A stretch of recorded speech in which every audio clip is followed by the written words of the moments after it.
ఈరోజు మన ఈ వీడియోలో ఏపీ టీచర్స్ ట్రాన్స్ఫర్స్ యొక్క అప్లికేషన్ని అంటే రిక్వెస్ట్ ట్రాన్స్ఫర్ అవ్వచ్చు, కంపల్సరీ ట్రాన్స్ఫర్ అవ్వచ్చు, ఏ విధంగా సబ్మిట్ చేయాలో మనం వివరంగా చూద్దాం. దీనికి గాను మనం teacherinfo.apcfss.in లాగిన్ అవ్వాలి. లాగిన్ అయిన తర్వాత మనకి ఇక్కడ ట్రాన్స్ఫర్ అప్లికేషన్పై క్లిక్ చేసినట్టయితే మనం అప్లికేషన్లోకి వెళ్తాం.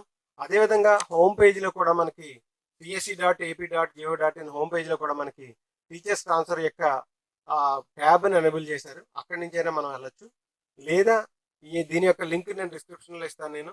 అక్కడి నుంచైనా మీరు క్లిక్ చేసినట్టయితే మీరు ట్రాన్స్ఫర్ అప్లికేషన్ పెట్టడానికి లాగిన్ లింక్లోకి వెళ్తారు. మీరు ఇక్కడ ట్రాన్స్ఫర్ అప్లికేషన్ కనిపిస్తుంది, దీనిపై క్లిక్ చేయండి. క్లిక్ చేసినట్టయితే మనకి treasury ID, me date of birth, కింద ఒక వెరిఫికేషన్ కోడ్, ఇవి క్లిక్ చేసి గెట్ ఓటీపీ క్లిక్ చేసినట్టయితే మీకు ఒక ఓటీపీ వస్తుంది.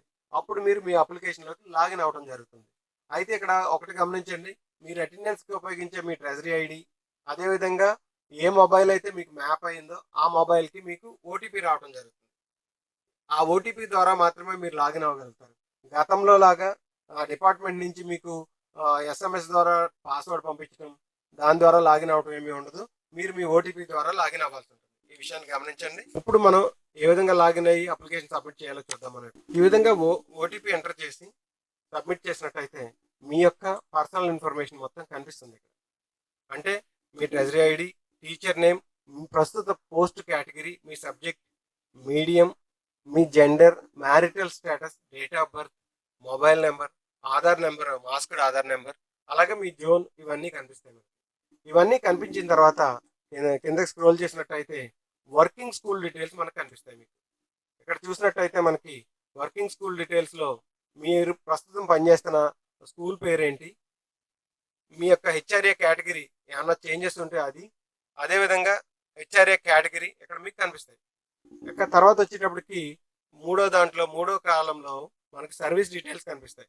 మీ date of joining in current post ఎప్పుడు, అలాగే మీరు పనిచేస్తున్న మేనేజ్మెంట్ ఏంటి, మీరు యొక్క ఫస్ట్ అపాయింట్మెంట్ కేటగిరీ ఏంటి, డేట్ ఆఫ్ ఫస్ట్ అపాయింట్మెంట్, అదేవిధంగా date of individual work in the present institution, ఇక్కడ నుంచి ఎప్పటి నుంచి పనిచేస్తున్నారు. అయితే అదేవిధంగా have you completed 5/8 years of service చేస్తారను. ఇవన్నీ కూడా మీరు ఏమీ మార్చలేరు, ఇవన్నీ కూడా ఆటో పాపులేటెడ్. మీరు ఏదైతే టీచర్ ఇన్ఫర్మేషన్ సిస్టంలో మీరు ఇచ్చిన డేటా ఆధారంగా ఇక్కడ వస్తాయి.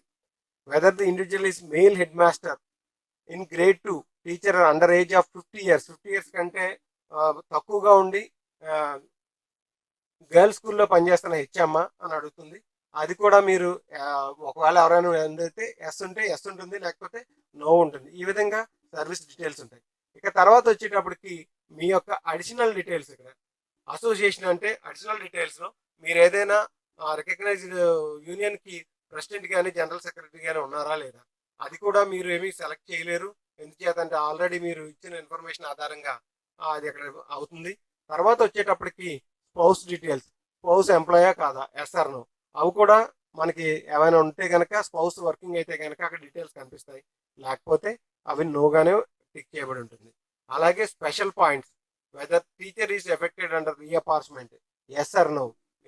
ఎస్ అయితే కనుక ఎస్ ఉంటుంది అక్కడ, అది ఆల్రెడీ ఆటో పాపులేట్ అవుతుంది మన ఇచ్చిన డేటా ప్రకారం.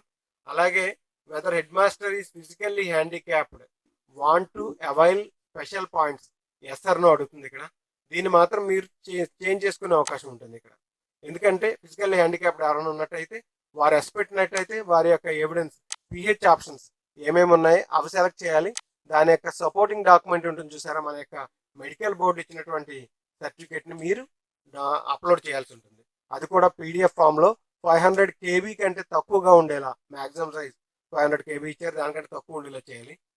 వెదర్ ఆ తర్వాత పాయింట్కి వచ్చేటప్పటికి whether the grade 2 head master teacher working as NCC officer and completed 5 years of service and 8 academic calendar years. అంటే ఒకవేళ ఎన్సిసి ఆఫీసర్ అయి ఉన్నట్టయితే కనుక మీరు ఆ డీటెయిల్స్ని ఎన్సిసి లేదా నన్ అని క్లిక్ చేయండి. ఇక్కడ నన్ అని క్లిక్ చేసిన తర్వాత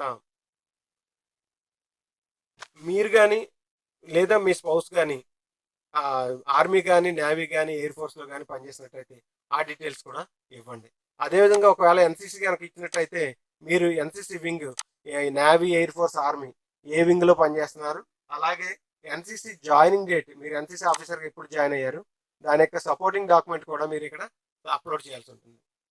లేదు నన్నాని ఇచ్చినట్టయితే కనుక ఎక్స్ సర్వీస్ మెన్ అయితే కనుక మీరు కానీ ఎక్స్ సర్వీస్ మెన్ గతంలో పనిచేసి ఇండియన్ ఆర్మీలో కానీ నేవీలో కానీ బిఎస్ఎఫ్ కానీ సిఆర్పిఎఫ్ కానీ సిఎస్ఎఫ్ పనిచేసి ఉన్నట్టయితే సెల్ఫ్ అయితే కనుక సెల్ఫ్ ఇవ్వండి, లేదా స్పౌస్ అయితే స్పౌస్ డీటెయిల్స్ ఇచ్చి దాని యొక్క సపోర్టింగ్ డాక్యుమెంట్ని మీరు అప్లోడ్ చేయండి.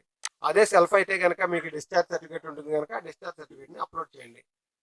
అదేవిధంగా మనకి ఇప్పుడు పాఠశాలలో స్కౌట్స్ అండ్ గైడ్స్ని కూడా మనం పెట్టడం జరుగుతుంది. మరియు operating scouts and guides unit for the fast 2 years in as on 31/5/2025. ఈ 31/5/2025 నాటికి మీరు కనుక స్కౌట్ అండ్ గైడ్స్ కనుక ఆపరేట్ చేస్తున్నట్టయితే ఎస్ అయితే పెట్టండి, లేకపోతే నో ఇవ్వండి. ఇవి కాకుండా ఇంకా ప్రిఫరెన్షియల్ కేటగిరీస్ మనకి ఏదైతే ప్రిఫరెన్షియల్ కేటగిరీస్ మన జియోలో తెలియజేశారో అవి ఉన్నట్టయితే ఎస్ అయితే ఇవ్వండి, లేదు అంటే కనుక నోగానే ఉంటుంది. ఎందుకంటే ఆల్రెడీ డేటా ఇవ్వడం జరిగింది, దాని ఆధారంగా ఇక్కడ పాపులేట్ అవ్వడం జరుగుతుంది. Whether the individual words claim under preferential category yes అయితే పెట్టండి, లేకపోతే నో అయితే కనుక నో పెట్టండి. ఎస్ అయితే కనుక ఏ కేటగిరీ కింద మీరు అప్లై చేయదలుచుకున్నారు, ఇక్కడ మీకు కేటగిరీస్ అన్నీ కనిపిస్తాయి. మీకు సంబంధించిన కేటగిరీ ఏంటో అక్కడ సెలెక్ట్ చేసి మీరు సపోర్టింగ్ డాక్యుమెంట్ అది అక్కడ అప్లోడ్ చేయండి, లేకపోతే నో పెట్టండి. ఇక తర్వాతకు వచ్చేటప్పటికి ఆఖరిని సీనియారిటీ పాయింట్స్, మీకు ఏదైతే సీనియారిటీ పాయింట్స్ ఉంటాయో అవి క్యాలిక్యులేట్ చేయడం జరుగుతుంది. ఈ విధంగా సర్వీస్ పాయింట్స్ అంటే సీనియారిటీ పాయింట్స్ సర్వీస్ పాయింట్స్కి ఎన్ని, కరెంట్ స్టేషన్ పాయింట్స్ ఎన్ని చెక్ చేసుకున్న తర్వాత మీరు రివ్యూపై క్లిక్ చేసినట్టయితే ఈ విధంగా మీకు రివ్యూ కనిపిస్తుంది. రివ్యూ కనిపించిన తర్వాత మీ డేటా మొత్తం చెక్ చేసుకుని మొత్తం అన్నీ కూడా కరెక్ట్గా ఉన్నాయని నిర్ధారించుకున్న తర్వాత సబ్మిట్పై క్లిక్ చేయండి. ఈ విధంగా సబ్మిట్ చేసిన తర్వాత మీకు అప్లికేషన్ సబ్మిట్ అవుతుంది.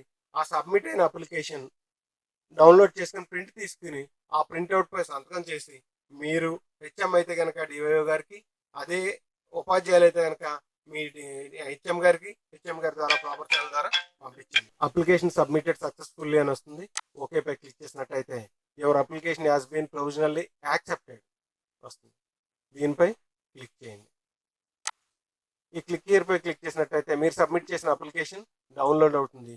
దీన్ని మీరు ప్రింట్ తీసుకుని సబ్మిట్ చేయండి, లేదా పీడిఎఫ్లో సేవ్ చేసుకోండి మీ సిస్టమ్.